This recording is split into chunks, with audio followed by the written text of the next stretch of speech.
Sith armor may seem like a trivial thing, but like most things within Star Wars, if you take a deeper look, fascinating heritage and revelations can be found. Over the course of Star Wars history, Sith attire has varied drastically, so why is this? In the early days of the Sith Empire, many Dark Lords chose to wear very extravagant and flashy armor, encrusted with jewels and made out of precious metals. Like today, these Sith paraded around like this to show that they held wealth and power within the Empire, and also to purposefully incite jealousy and envy within other Sith Lords, as conflict is what caused the Empire to flourish. Many of these Sith took it a step further and chose to place precious stones within their Sith warblades, again to signify power and wealth. They also wore large headdresses and crowns, with jewels within. Other helmets for the Sith were better suited for intimidation, as they had huge horns implanted within the helmets. Darkside artifacts were also created and worn as armor during the ancient Sith Empire, as various amulets and talismans granted Dark Lords immense power. Much of the early Sith armor was actually imbued with the dark side itself, using Sith alchemy to grant the wearer additional power or protection.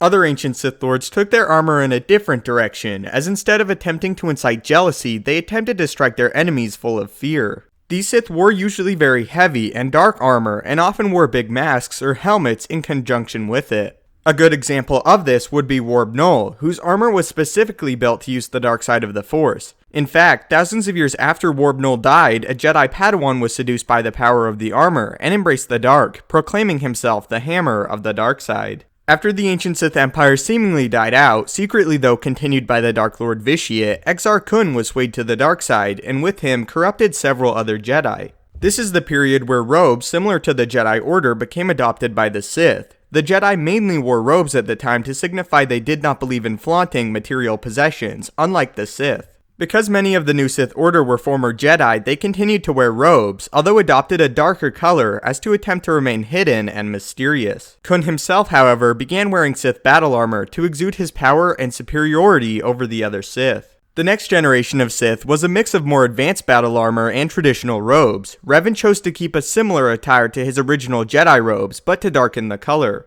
Revan also chose to wear a mask, although his motives for doing so were non-Sith related, and he chose to do so before being swayed to the dark side. Other Sith around this time wore more advanced armor, such as Darth Malgus. Cybernetics had also greatly increased throughout the galaxy, and they were implemented into armor when Dark Lords required it to be. Again, Malgus being a prime example of this. As a response to this, the Jedi also adopted armor into their garment, as this marked a time of great turmoil, similarly to the way we saw various Jedi change their attire over the course of the Clone Wars, to more battle and armor related than robes, although they later did choose to change them back. After several more thousand years, the Sith armor became less flashy, and even less about intimidation, and mainly about practicality. Darth Bane's era of Sith still wore armor, but it was significantly reduced, and not meant to be flashy and extravagant like the Sith of old. Bane would later adopt a specially designed living suit known as Ballistic Armor, which created a symbiotic relationship with the user. The armor caused a great amount of pain, but this was also the point, as it caused the dark side to increase, and the user to become far more powerful with the Force as a result.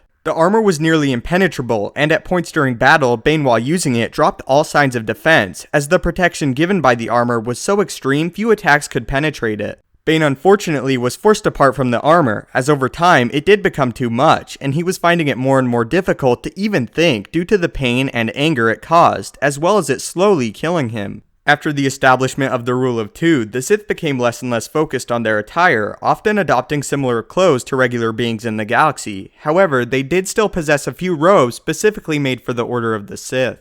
Palpatine actually wore a pair of his Sith robes when he gained control over the Senate and declared himself Emperor, as a subtle final scoff to the Jedi and the Republic, as he was confident none would recognize them as Sith in origin. The Rule of Two Sith were often left to choose their own style, with Maul choosing more traditional robes, and Dooku maintaining the attire of a Count. Darth Vader's armor was designed to look similar to the Sith of old, in order to instill the enemies of the Empire and the Sith with fear. This would also be carried on through darkside acolytes used by the Empire, such as the Stalker armor Starkiller wore, again with cybernetics being used to supplement the armor similar to the Sith of old. It was in this Galactic Empire period Sith attire had gotten to the point where it was all about practicality and preference, and not actually about being extremely showy. After the destruction of the Empire, the Sith that followed went back to their roots, flaunting intimidating or in some cases extravagant armor, Krait's armor being especially notable as large and intimidating. So that is the history and evolution behind Sith armor. My favorite period of Sith armor would definitely have to be around the time of Malgus, when it was constructed mainly for efficiency but also had a little additional flair added. The attire of the early Sith Empire is also very interesting, as it's cool to think about those powerful Dark Lords flaunting their riches in attempts to make one another jealous.